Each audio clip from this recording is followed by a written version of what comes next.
So let's move on. You mentioned the Illinois law. We talked about this on the program previously after the Illinois legislature passed it a couple months ago, but yesterday, right across the river from us, Phil, Governor Pritzker signed into law the Illinois Paid Leave for All Workers Act, which will allow most Illinois employees up to 40 hours of paid leave per year for any purpose. This will start on January 1, 2024. So we've got a year, or really about 9 months, to get prepared for this. Almost all private employers under this Illinois law are considered to be employers under this act and will have to comply with it. School district and park districts are generally excluded from it. Almost all employees working for these private employers are considered to be employees covered by this act. There's some exclusions for part-time students, workers at a college or university, short-term employees of an institution of higher education, and a few other exclusions. But by and large, every Illinois employee is going to be subject to this law. And under this law, employees accrue 1 hour of paid leave for every 40 hours worked, and up to 40 hours of paid leave in a 12-month period, or a pro rata amount for part-time employees. And the first 12-month accrual period begins next January 1, 2024.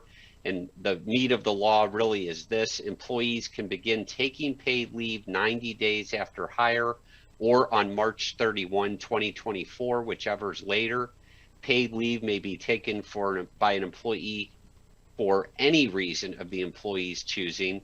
And then here's also an important one: employees do not need to provide their employer with a reason for the leave and cannot be required to provide documentation supporting the need for leave.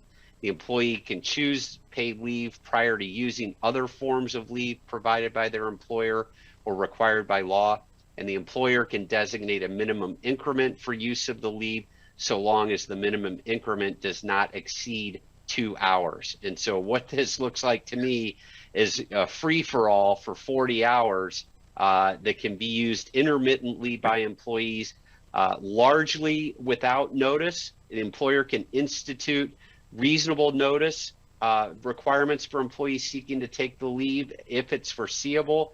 If the leave is not foreseeable, the employer can require the employee to provide notice as soon as practicable. Again, I see this as being 1 week of free-for-all intermittent FMLA need without the need to support it. So Illinois employers, good luck trying to manage this one. We will be here to guide you through this. Absolutely. Well, stay tuned. Some people would say, Bert, this is all just continuous improvement. You know, these are just things of continuous improvement, and don't fight it, embrace it. Yes, exactly. Some would say that, Phil. Yeah. All right. Anything else, lawyer?